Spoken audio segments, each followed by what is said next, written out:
Whoa, chill, bro. Should we know about this? Yo, chat, stop taking notes. Bro, imagine North Korea gets access to this video, dude. It's over. I'm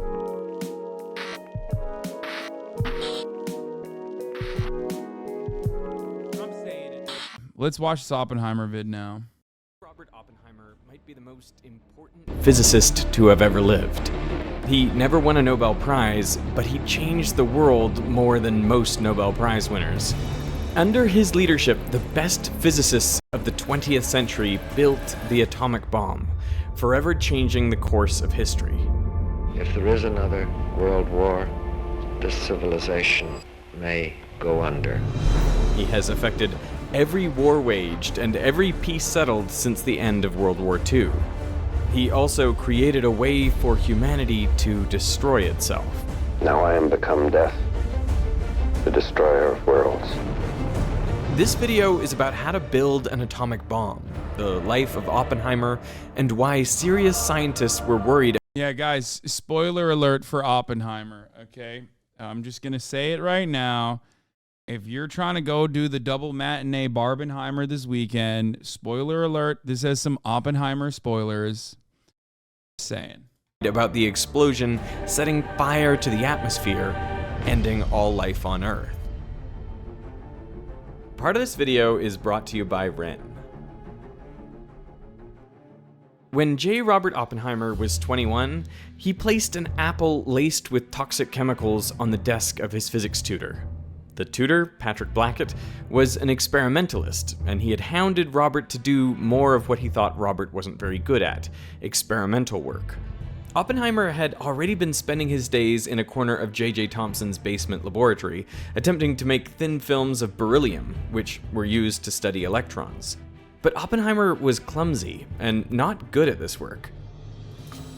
He was soon avoiding his duties in the lab, spending his time listening to lectures and Should have been avoiding the top of the hour ad break, you know what I'm saying? Way better for your mental health. Here's the 3-minute ad break now. Black Kakarot, thank you for the Catarot. Thank you for the 5 get the subs. Reading physics journals. It was 1925 and the 21-year-old Oppenheimer was becoming fascinated by the new field of quantum mechanics. Despite being surrounded by brilliant physicists like Rutherford and Chadwick, Oppenheimer was deeply unhappy. He wrote, "Thank you, I'm Cabana having a pretty syndrome. bad time. The lab work is a terrible bore and I'm so bad at it that it's impossible to feel that I'm learning anything." A friend walked in on him lying on the floor of his room, which he called a miserable hole, groaning and rolling from side to side in emotional anguish. It was in this state that Robert attempted to poison Blackett. The specifics are lost to history. There are conflicting reports if Oppenheimer used cyanide or something he found in the lab which would have just made Blackett sick. This story sounds unbelievable, but Oppenheimer himself confirmed it. Luckily, Blackett did not eat the apple, but the attempted poisoning became known to the Cambridge University authorities. An apple a day keeps the doctor away. More like not eating apples literally can save your life. Straight up. Robert's parents were visiting their son from the US at the time, and Julius Oppenheimer successfully lobbied Cambridge not to press criminal charges. Due to his family's wealth, Robert wasn't even expelled from Cambridge, on the condition that he had periodic counseling sessions with a psychiatrist in London. In the summer of 1926, Robert traveled to the University of Göttingen. The chairman of the department was Max Born, who just 2 years earlier had coined the term quantum mechanics. Born was reportedly a thoughtful and gentle teacher, and had nurtured the work of Werner Heisenberg, Wolfgang Pauli, Enrico Fermi, and Eugene Wigner, basically the who's who of quantum mechanics. The class that Oppenheimer was in was also extraordinary, including luminaries like Paul Dirac and John von Neumann. Where the academic culture at Cambridge focused on experimental physics, Göttingen was all about theoretical physics, and under Max Born's mentorship, Oppenheimer thrived. His mental health improved, and he found a community of people who were as obsessed with physics as he was. On November 14th, 1926, Robert wrote to Frank, his younger brother, "You would like Göttingen. I find the work hard, thank God, and almost pleasant." Robert was thriving, and his talent was being recognized. Born later wrote, "He was a man of great talent, and he was conscious of his superiority in a way which was embarrassing and led to trouble." When Oppenheimer was 23, he graduated with his PhD in physics. He wrote his thesis in German on the quantum theory of continuous spectra. All in all, he published more than a dozen papers in the 2 years he was at Göttingen. Many of them expanded upon the work of Werner Heisenberg, who was just 3 years older than Oppenheimer. The two eventually met in 1927, the same year Heisenberg published his groundbreaking paper on the quantum uncertainty principle. By all accounts, the pair got along well. There was no way to know that just 15 years later, they would be deadly rivals, attempting to build the first nuclear bomb, Oppenheimer for the USA and Heisenberg for Nazi Germany. At the time, it was thought that getting significant amounts of energy out of radioactive atoms was impossible. Ever since the discovery of radioactivity by Henri Becquerel, Marie and Pierre Curie in the late 1890s, it was known that radioactivity was a passive process. Unstable atoms would just decay at random, unpredictable times. And surely there was no way to control that. In 1933, Ernest Rutherford, Oppenheimer's old boss from Cambridge, wrote that anyone who expects a source of power from the transformations of these atoms is talking moonshine. That same year, Albert Einstein said that there is not the slightest indication that nuclear energy will ever be obtainable. It would mean that the atom would have to be shattered at will. So, how would you break an atomic nucleus? Big L from Einstein. Well, you could take a proton and accelerate it through a large electric field and then smash it into a nucleus. This is exactly what John Cockcroft and Ernest Walton did in 1932. They accelerated protons into lithium nuclei, breaking them apart. The pair would later win a Nobel Prize for this work. But a proton is positively charged, so it's repelled by all nuclei, which are also positively charged. So to give them a hope of overcoming this barrier, Cockcroft and Walton had to use 250,000 volts to accelerate the protons. Even then, only about 1 in a billion protons actually hit and split a lithium nucleus. So this would not be an effective way to get energy. But there is another way. On the 29th of January 1939, Luis Alvarez, a promising young physicist, was getting a haircut while reading the San Francisco Chronicle. And suddenly, he got out of the chair halfway through the haircut and ran to Oppenheimer's office. Alvarez read an article about how 2 German chemists, Otto Hahn and Fritz Strassmann, had successfully split an atom of uranium by bombarding it with neutrons. Oppenheimer was not impressed. "That's impossible," he reportedly told the young Alvarez, proceeding to mathematically prove on his blackboard why fission could never be achieved. But the next day, Alvarez had repeated the experiment and invited Oppenheimer to see it. Alvarez later recalled that in less than 15 minutes, he not only agreed that the reaction was authentic, but also speculated that in the process, extra neutrons would boil off that could be used to split more uranium atoms and thereby generate power or make bombs. When a single atom of uranium-235 splits apart, it loses a little bit of mass, which is released as energy, following Einstein's mass-energy equivalence. That is a tiny amount of energy. There about ain't no 20 way times less. Okay, chill. There ain't no fucking way Christopher Nolan's gonna do all this boring science shit, okay? I'm assuming they're gonna talk about Oppenheimer's problematic age gap.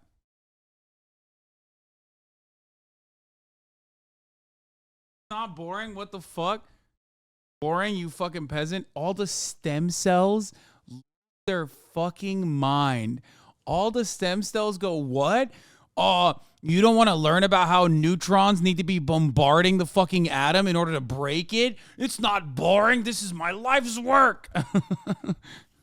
Your Bachelor of Art is showing? Yeah, I am. I'm giving you all a fucking wedgie right now, okay? Anyway, let's continue. Less than the amount required to raise a grain of sand the thickness of a piece of paper.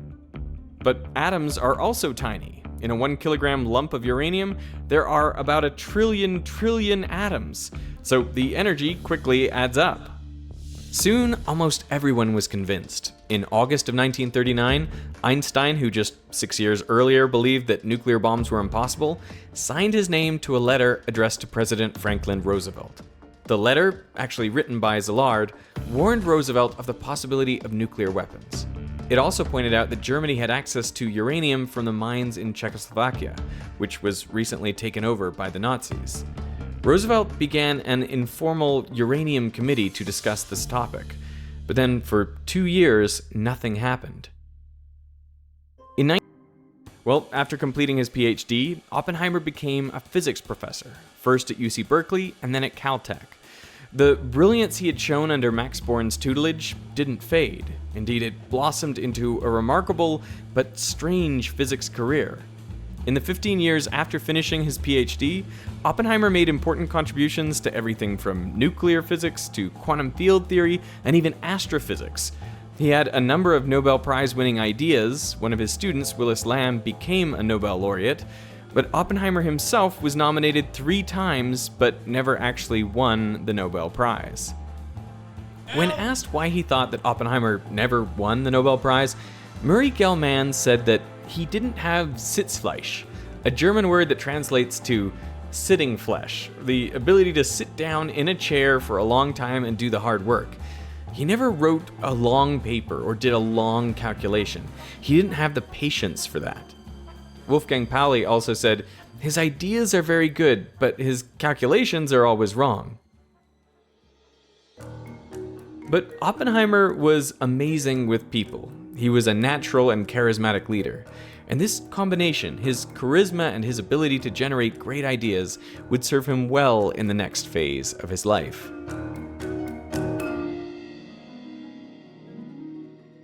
On the 18th of September 1942, General Leslie Groves was put in charge of the Manhattan Project. I was responsible for the development of the atomic bomb. On day 1, he ordered 1,200 tons of uranium ore. The next day, he ordered to buy the Oak Ridge site, where the ore would be refined. The next month, in a surprising move, he chose Oppenheimer to be the science director of the soon-to-be-established Los Alamos laboratory. Oppenheimer had just been selected to be the chief architect of the atomic bomb. The military establishment had concerns. Oppenheimer did not have a Nobel Prize, so would the scientists hired for the project respect his opinion and follow his leadership? Oppenheimer also had no prior administrative experience over a large project like this. Furthermore, he was a theoretical physicist who, according to Isidore Rabi, was a very impractical fellow. He didn't know anything about equipment.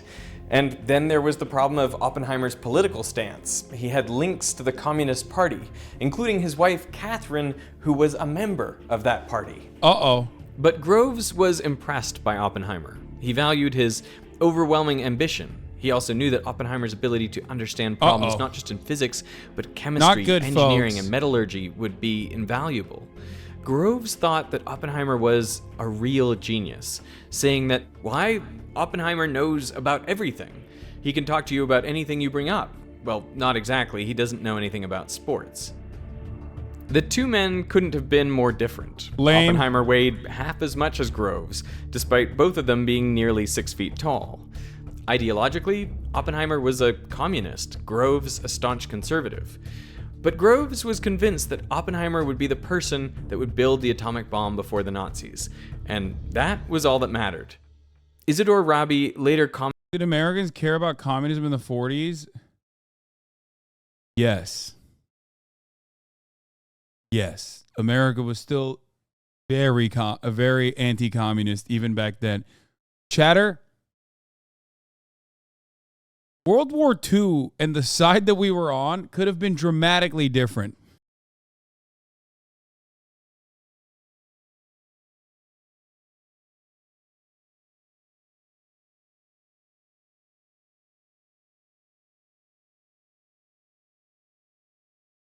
No, get out of there.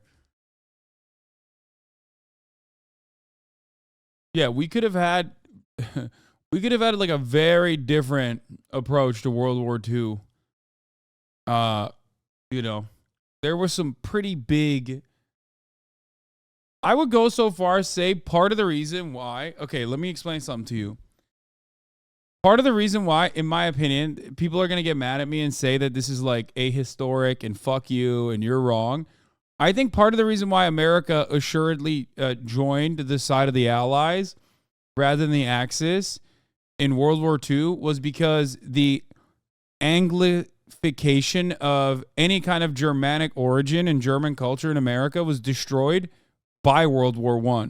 So it was because of World War I where there was no like every German was like, oh no, we're American. Like there's no German culture in America. So then the Bund movement in the United States of America never really took additional, like it didn't take more. Well, Pearl Harbor too, but my point is, I think part of it is because there was no, like the American Bund movement couldn't take root in the same way that it could have due to the complete evisceration of German culture in America.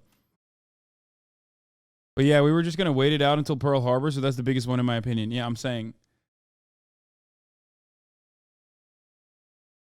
I'm sure Hitler naming his train America was purely a coincidence, or I don't know, learning from Jim Crow laws or American.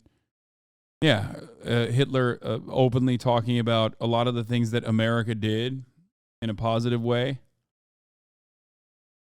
Commented that hiring Oppenheimer for this role was a real stroke of genius on the part of General Groves, who was not generally considered to be a genius. The Manhattan Project needed a location, somewhere isolated to keep the project secret, safe from enemy attack, and while no one wanted to admit it, somewhere that was sparsely populated just in case there was an accident. Oppenheimer proposed. Anyway, the only reason why I'm mentioning, and also part of the reason why Americans were supplying both sides, but in many respects, the Nazi side for a very long time is partially due to that as well, because like German fascism isn't just an ideological movement. German fascism also had a very important role in restoring order for the prior dominant hierarchical power structure of capital owners maintaining control over the economy. It's a reactionary movement that certainly had a lot of cultural reactionary aspects to it, but that was more so seasoning, an additional method to, an additional way to engage in some kind of populism.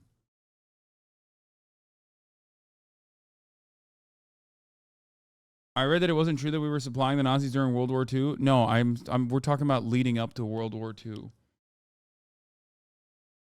Like someone in the chat said,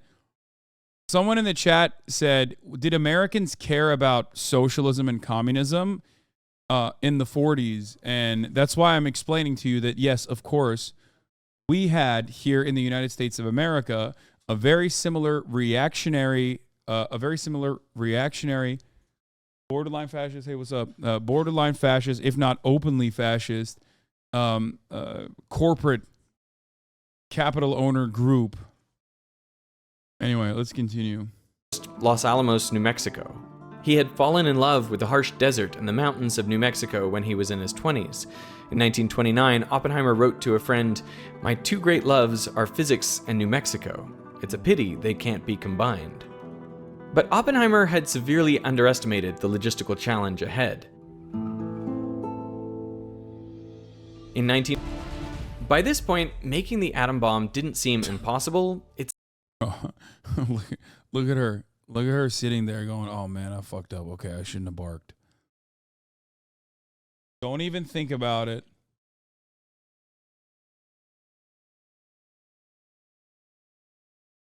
She's thinking about it. Kaya, go to your bed. Go to your bed. No, not to me. Your bed. It seemed likely. On the 2nd of December, she's not guarding her dad. She wants attention. Alex, who just walked past. 1942, a team of physicists at the University of Chicago, led by Enrico Fermi, created the world's first artificial nuclear reactor, Pile 1. It consisted of 45 tons of uranium and uranium oxide and 330 tons of graphite blocks. Horrifyingly enough, it was located under the stands of the football field. It generated about half a watt of power. And if you can make a nuclear power plant, you can make a bomb. The only real difference between the two is how many neutrons hit the next atom, causing it to split and release more neutrons. If on average that number is 1, there will be a stable, self-sustaining chain reaction, but it won't grow. If it's less than 1, the reaction will die down. And if it's more than 1, the reaction will grow. This is known as the multiplication factor, K. Nuclear reactions are similar to pandemics in this way. The simplest way to make a nuclear bomb is to get enough fissile material. Whoa, chill, bro. Should we know about this? Yo, chat. Stop taking notes. Yo. Material close together that it creates a runaway chain reaction. That amount is known as the critical mass. With uranium-235, you need about 52 kilograms, forming a sphere with a diameter of 17 centimeters. If you use plutonium-239, the critical mass is much smaller, only around 10 kilograms, which would create a sphere only 10 centimeters wide. For the first few years, the scientists worked on a bomb with a gun-type design. Inside a gun-type bomb, you have 2 slabs of uranium-235, both of which are below the critical mass. Then, using a conventional explosive like cordite, you rapidly fire one towards the other, so the combined mass is higher than the critical mass. When the uranium bullet is about 25 centimeters away... Bro, imagine North Korea gets access to this video, dude. It's over. It's Jover, dude. What the fuck? Guys, should this be allowed? I don't like this, man. Am I crazy? Everybody stop it. The nuclear chain reaction begins, resulting in an atomic explosion. Despite the simple design, it is not very efficient. Only a small percentage of the uranium undergoes fission, so the total yield of the bomb is much smaller. You also run into some unexpected problems, like how do you make sure the uranium slides smoothly through the barrel? Well, you use oil to lubricate the barrel. But all the synthetic oils the Bro, he just straight saying it, dude. What the fuck? This is crazy. Scientists tried would dry up. In the end, the only oil they could find that would work was the oil from sperm whales. Only about 0.7% of naturally occurring uranium is U-235, the fissile fuel for nuclear bombs. When U-235 absorbs a neutron, it briefly becomes U-236, and then it rips itself roughly in half and releases on average 2.4 neutrons per fission. But when you get uranium out of the ground, most of it is U-238, which doesn't undergo fission. So to make a nuclear bomb, the scientists used gigantic mass spectrometers to separate out and concentrate the U-235, and the resulting substance... Yeah, I feel like this is hard to find. Okay, never mind. Is this the process known as enriching uranium? Is this what he's describing? Is that what it is? I don't like this, man. I don't like this one bit. I'm just finding out about this. I hope nothing bad happens when they build this bomb, okay? Was uranium with a much higher concentration of U-235. In other words, it was enriched. There was another option, though. In early 1941, a new element was discovered, or rather, synthesized.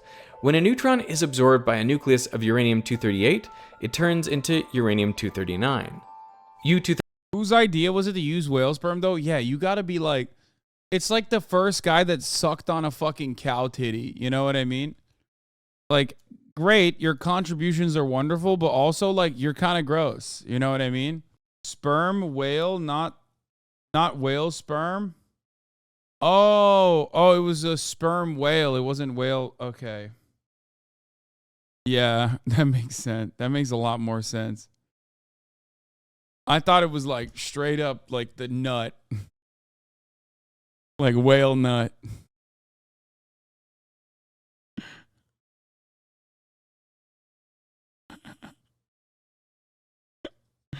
They were just like jerking off whales, dude.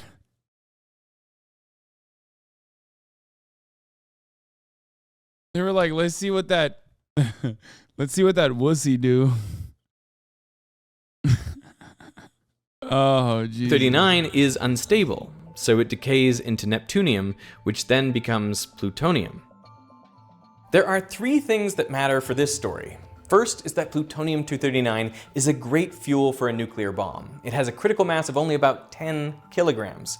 Second, it is cheaper to make than to separate uranium-235. And third, it reacts too quickly to be used in a gun-type device. It would fizzle, meaning only a tiny fraction of the fuel would undergo fission. But there is a way to make a bomb using plutonium. Critical mass changes depending on the density of the material. Under normal pressure conditions, 6 kilograms of plutonium-239 won't explode. But if you compress it, the atoms get closer together, and the chance of a stray neutron hitting the nucleus increases. So the higher the density, the lower the critical mass. Wait, does this mean that the unexploded dud nuclear weapons quite literally didn't explode because they didn't compress it accurately, or in the off chance that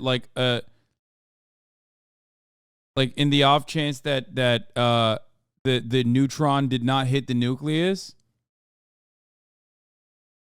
That is fucking insane. What if it gets pressurized? Like, what if it did get fucking pressurized and then it still didn't blow up?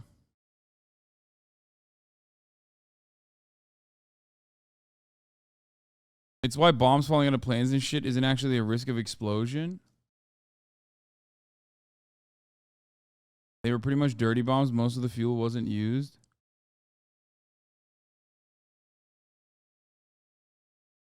It needs tremendous pressure. Once you push to critical, it's going to go with near 100% probability.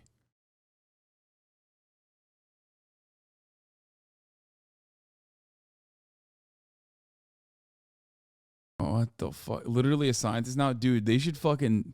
The American military should hire me, dude. I know how to make a nuclear bomb now.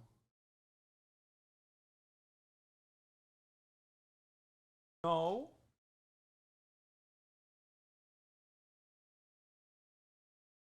Oh, it's her tooth. It fell off. You guys want to see?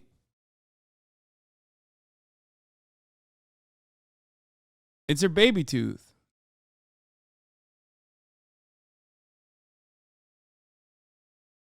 It's very normal.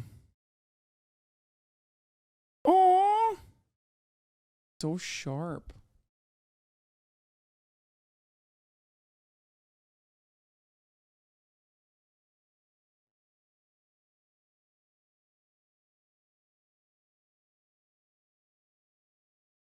I'm gonna put it under her pillow.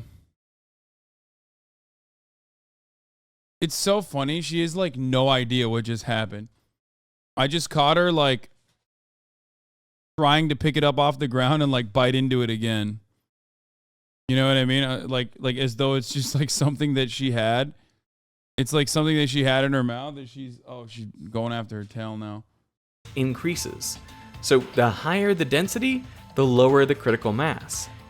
So if you set off conventional explosives around a ball of plutonium, you can get it compressed enough to start a nuclear chain reaction. And this was the whole idea behind the implosion bomb design. There are a couple ways to cheat lowering the critical mass. For one thing, you surround the sphere with a material that reflects neutrons, decreasing the amount of nuclear fuel you need to start a chain reaction. You can also have a neutron source, something that kickstarts the chain reaction. For the first implosion bomb, scientists created a device called the Urchin, which was a tiny pellet weighing just 7 grams, and it would sit at the heart of the bomb. It was made of beryllium and polonium, separated by a layer of nickel and gold.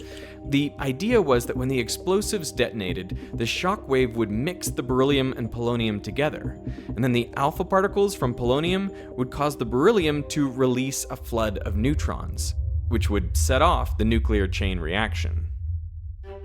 At least, that was the hope. An atomic bomb had never been made before. It's such a wild thing to talk about with such a cheery disposition, because like what we're talking about is a weapon created not to impact military positions. It is a weapon created with the express purpose of killing civilians, like random individuals, babies, women, children, elderly, disabled people. Obviously, like, that's just his tone, and I get that. I'm not even like tone policing him, but it is kind of wild. Like, what does that say about our collective psyche? That we are not genuinely fucking terrified. We're not genuinely and legitimately terrified that, like, we just went and made this thing. Okay? But instead, we're just like, yeah, it's a big success. It's awesome. And it destroyed land for years to come, not to mention cancer for survivors. Yeah. I'm just thinking about this as though, like, I'm thinking about it like in a world where, let's say, in a world where, like, USSR made this before America and dropped it on US soil for some fucking random weird reason. Or fuck it. You know, Mr. Blimps himself, Heisenberg, or whatever, he made it and then dropped it on US soil. Like, I don't think we would talk about it. I mean, obviously the world would have changed very differently. It would have been very different. Because then I guess the Nazis would have won, and then they would have been talking about it like this on these terms.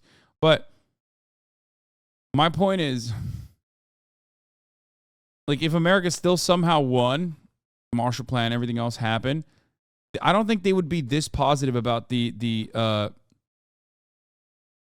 don't think they would be this positive talking about it. You know what I mean? Heisenberg is not Hindenburg, dumbass chat. Oh yeah, that's right. I fucked up. I'm the dumbass, not chat. Hindenburg, not Heisenberg. It sounds too similar. I don't give a fuck. How do the Japanese feel about these videos? I mean, they are, I think, very anti-nuclear. Well, they're not anti-nuclear power, but they're anti-nuclear proliferation. I wonder why. Why is that, you think? Oppenheimer and the rest of the scientists at Los Alamos needed to act quickly. It was already 1945, and Truman wanted to test the weapon before the start of the Potsdam Conference. That's where Truman, Churchill, and Stalin would come together to plan the post-war peace. The conference began on the 17th of July. The earliest date that everything could be ready for the bomb was just 1 day earlier. So that is when the test was scheduled. It was codenamed Trinity. The night before, Oppenheimer was... If you ever need someone to believe you're dumb again in the future, have them watch the last 10 minutes or so, lol. Yeah. nervous. I think there were so many things that could go wrong. Yeah, he looks very nervous. Look at him. He's fidgeting. The last test firing of the explosives, without the actual plutonium core, was a failure. To calm himself, he recited a stanza from the Bhagavad Gita, the sacred Hindu poem. He had actually translated the Gita from the original Sanskrit himself. In battle, in forest, at the precipice in the mountains, on the dark great sea, in the midst of javelins and arrows, in sleep, in confusion, in the depths of shame, the good deeds a man has done before defend him. Perhaps more terrifying than the idea of the bomb not working was that it would work too well. Around 1942, Oppenheimer discussed with Arthur Compton a terrible possibility that a nuclear test could end the world. The worry was that the nuclear bomb would create temperatures so hot that fusion would occur. A tiny fraction of the atmosphere, just 1 part in 2 million, is hydrogen gas. But the worry was that at high enough temperatures and pressures, that hydrogen could fuse together, releasing... Wait, these motherfuckers still blew this shit up with a non-zero chance? Yo, Americans are so crazy, dude. That is... Like, Americans are so insane. I love whenever America's like, oh, Iran can't get a nuke. Like, they can't get their hands on a nuke. They would be irresponsible with it. And I'm like, bro, do you hear yourself? You're the only country that has ever detonated a nuke on another country, dude. Like, you already were irresponsible. It's just pure projection. Like, what the fuck? Energy. This energy would fuse more hydrogen. It could also... They basically got lucky. Like, what if their calculations were correct and that could have happened? You know what I mean? Like, the fact that they didn't know and there was still a non-zero chance, and yet they still went along with it is wild, honestly. Break apart the hydrogen from water vapor, causing that to fuse as well. That would release even more energy, causing yet more fusion, until the entirety of the Earth's atmosphere would become a giant fusion bomb. Recalling his conversations with Oppenheimer, in 1959, Compton said, "Nor was this all that Oppenheimer feared.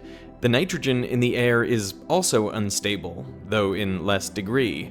Might not it too be set off by an atomic explosion in the atmosphere?" Most of the scientists quickly realized how unlikely this scenario was, and they continued on with the project, so no one took the idea too seriously. But the thought of starting a fusion reaction with a fission weapon would become very important after the war. The Trinity test was scheduled for 4 a.m., but it was delayed due to a storm. So at 5:29 and 21 seconds, the gadget, the world's first nuclear bomb, detonated. The high explosive squeezed the core of plutonium inwards. The shockwave mixed the beryllium and polonium, releasing a flood of neutrons. The urchin worked. It jump-started the nuclear reaction, and now there was no way to stop it. Wait, who was it? Some fucking random reactionary dumbass was like, the nuclear bomb is not real, because how else could they have filmed it and then the camera is fine, not realizing that the camera was like fucking 5 miles away? Oh my god, dude. That's so awesome. What else are they lying to us about? The nuclear bomb is fake. 6 kilograms of plutonium created an explosion that was equivalent to nearly 25,000 tons of TNT. The New Mexico mountains were illuminated brighter than in daytime.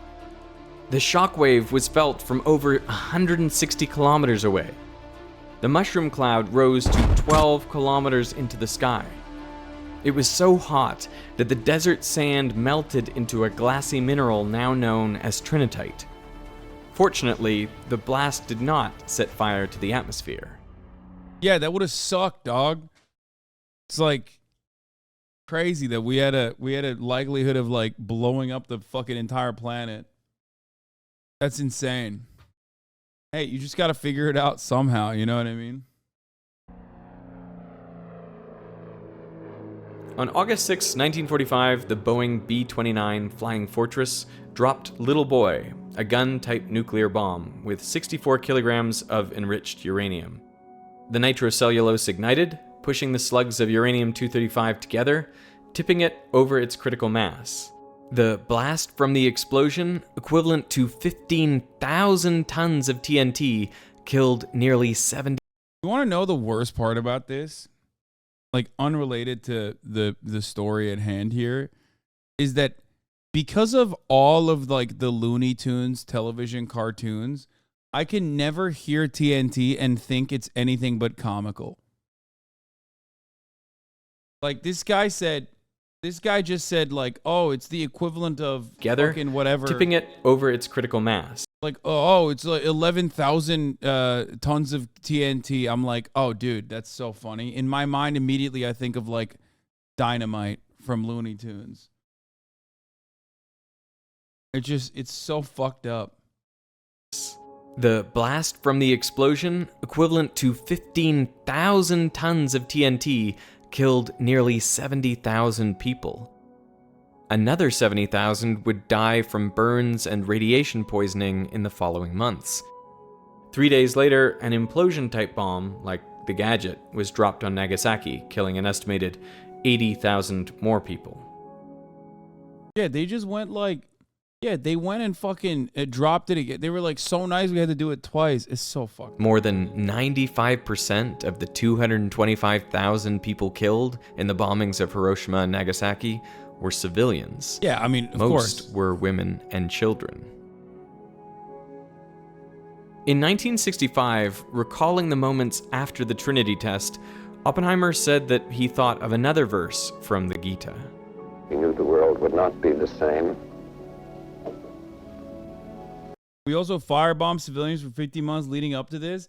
And then some people still, I wouldn't say, I guess some historians still claim that this was the only way to effectively stop the firebombing campaign.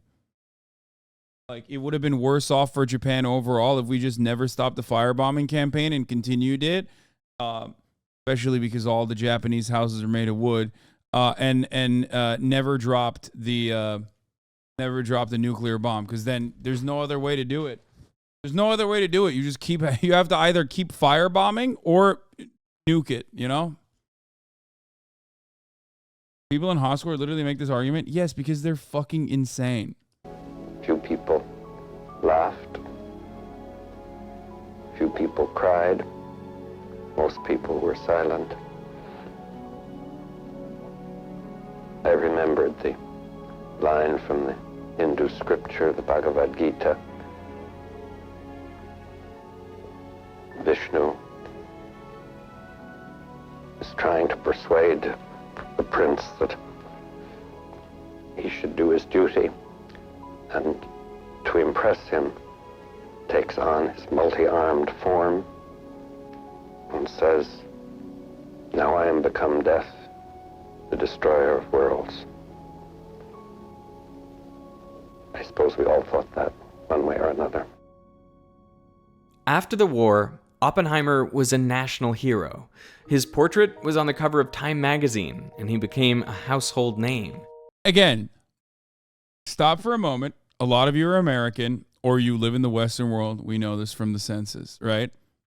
Stop for a moment and put yourselves in the shoes of a person that is not from America. A Japanese person, maybe, like a Japanese civilian, okay? Think about the celebration of a dude who just, not single-handedly, but was, most responsible for wiping out hundreds of thousands of people with 2 bombs. And then, the way that it is received, the way that is, the reception of that. The reception of that in the United States of America going dude, this big dub. Big fucking dubs, dude, all around. We melted so many babies in Japan. It's fucking fire. The Japanese aren't exactly great on their World War II legacy, though. Yeah, okay. I don't know if you've ever read A People's History of the United States by Howard Zinn, but my man was he was a bomber. Howard Zinn was responsible for bombing campaigns over civilian territory in Germany. He said that was the reason why he realized, okay, maybe we're not doing some really good shit here. Okay? And that is, by American metrics and by global metrics, seen as a significantly more understandable thing. Yeah, Dresden was the reason why he was like, I did that shit, and I was like, this is messed up. This is completely unacceptable. Fake story. We all know you don't read. Okay, well, I mean, you could say it's fake, but it's not. There was obviously still bombing campaigns that occurred over civilian territory in active conflict. And it's always going to be bad. While this is true, the Japanese did far worse than the Chinese for even longer. I know. I have extensively covered Japanese war crimes on this in this broadcast. Maybe not today, but I have. You know I have. I've talked about also Japan denying said war crimes. This does not make it all right to kill random Japanese civilians to the tune of 225,000. That's insane. Like it is rape of non-king. Keep defending war crimes whenever it goes against the United States, bro. You know what's funny? There's a non-0% chance that this person learned about Unit 731 and the rape of non-king from this fucking community when I covered it, and is now just doing this in the most schizo way possible. Like he internalized it, thinks that I've never talked about it, and I'm actually defending it. This is the most psychotic, unhinged shit I've ever heard in my entire life. This chat literally didn't learn anything from the TikToks done like an hour ago. Jesus fucking Christ. It's so psychotic. Also, I didn't realize that Oppenheimer was Chinese. Like, what do you mean? You think America... Wait. Walk me through something very important here. Are you trying to tell me that the United States of America deployed the atomic bomb in Japan on Japanese civilians to literally defend like the honor of Chinese people? If that's the case, why did they take every single person that was involved in Unit 731 and then refuse to prosecute them for war crimes, put some of their descendants into positions of power, and also on top of that, use all of that germ warfare research in exchange for their freedom, okay, in the Korean War? Why did they do all of that, Mr. fucking rape of Nanking and Unit 731 in the chat? Explain to me how the United States of America, if they were so mad about the Japanese war crimes, decided to forget collectively about all of those things. Actually, not even forget. Know exactly the war crimes and go, honestly, the war crimes were so good, we want it. We want to use it. Is that why they did that? Look, I agree with you on the fact we shouldn't celebrate the nuclear bombs. I just think it was the best option.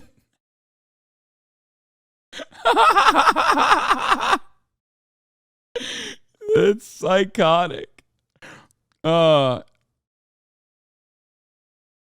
It's just funny. It's just funny because it's like I said, I do cover all of those other things, but his immediate response was like, that's why America did it. Because of Japanese war crimes in World War II. Yeah, they definitely didn't have to drop the bombs. I'm pretty sure. I'm pretty sure that's like, I would say that's decently well established. That was more like a flex. In 1947, he became the director of the Institute of Advanced Study at Princeton. He also became the chairman of the General Advisory Committee, where he became an advisor.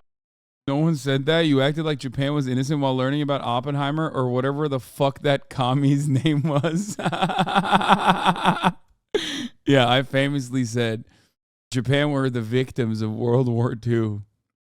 It's something that I say all the time. I am such a weeb that I'm regularly saying that. Often you can find me saying, comfort women who? What does that mean?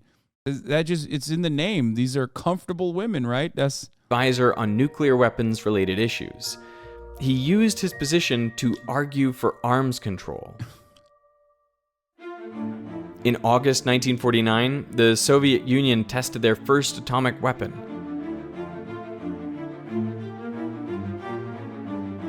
And the US military quickly decided that the best course of action was to develop a more powerful bomb, the hydrogen bomb, known as the Super. Oppenheimer was against the development of the super on ethical grounds, and the worry that it would start an arms race. But Truman's administration pushed through, and 3 years later, Ivy Mike, the first hydrogen bomb, was tested in the Marshall Islands. We're definitely the good guys in the story. In every story, but especially this one, where we're like, dude, this shit was fire. We should test it. Okay? We should definitely test it twice. Make sure. And then also, we should keep making more. It's pretty sick. It had a yield of 10.4 megatons of TNT. That's 400 times more powerful than the Trinity test. Bikini Bottom? A hydrogen bomb is actually 3 bombs in one. A conventional bomb, a fission bomb, and a fusion bomb. The conventional explosives trigger a fission reaction, which increases the temperature and pressure enough to fuse deuterium and tritium together, releasing a huge amount of energy. In 1961, the Soviet Union tested the Tsar Bomba. My grandfather was on a Navy boat on the Bikini Islands as they tested the bomb, destroyed the island, then sailed my grandfather through the radiation. Everyone got cancer. I mean, that's just like a long history of America just absolutely giving the most cancer to their fucking military members. I mean, we still do that. That's like burn pits. Like, that's still happening to this day. There are people who believe that when the first nuke was tested, it sent a gravitational wave throughout the galaxy, alerting other species of our existence. That's so sick. I love that. That's actually a very cool concept. The most powerful explosion ever detonated. It was another 5 times more powerful than Ivy Mike, around 2,000 times more powerful than Trinity. This kind of arm... See? How did they film that? It's fake. It's fake. It never happened. How could they have filmed that from miles and miles away on a plane? But I don't want to believe it. It's probably fake. Nuclear bombs are fake, brother. Dude, you can't catch me slipping, dude. Arms race was exactly what Oppenheimer had feared. In part, due to his opposition to the hydrogen bomb and due to his calls to avert a nuclear arms race, Oppenheimer was essentially put on trial to revoke his security clearance. He had been surveilled while he was working for the Manhattan Project, but that surveillance didn't stop after he left. Many of the wiretaps were illegal and warrantless. Oppenheimer was questioned about his ties to the Communist Party, including his affair with Jean Tatlock, a Communist Party member, while he was leading the Los Alamos lab. He was essentially accused of treason and espionage. In December 1953, Oppenheimer had his security clearance suspended. His face, now grim and in black and white, was once again on the cover of Time. His security hearings were international. He was kind of hot, though. Like honestly, the bomb aside, you know, I get why Cillian Murphy's playing him. News.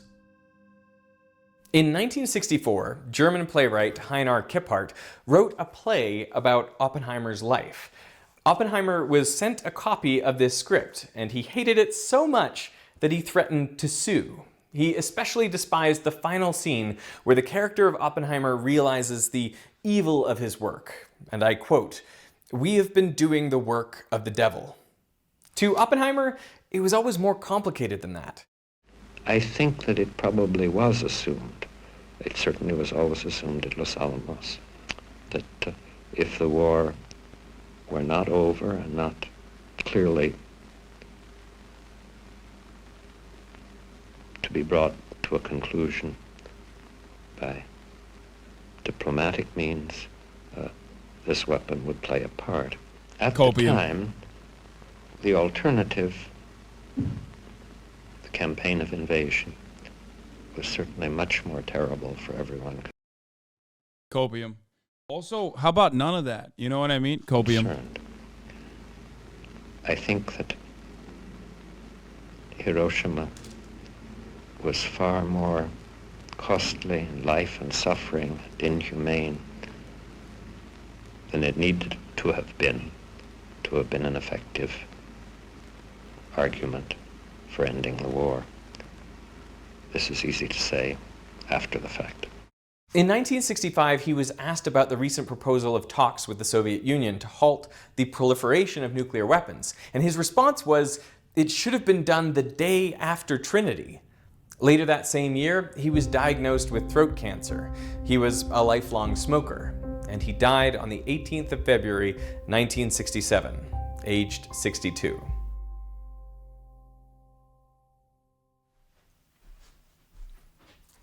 Advances in science and technology have given humans tremendous power to make the world better or worse. And nuclear war isn't the only thing we have to worry about.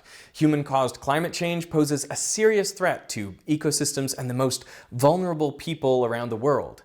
As I record this, we are in the midst of a heat wave, and my... Is he about to segue into the top of the hour ad break? Because I'm going to lose my fucking mind. It'll be like, if you want to learn how to make your own nuclear bomb, subscribe to Skillshare.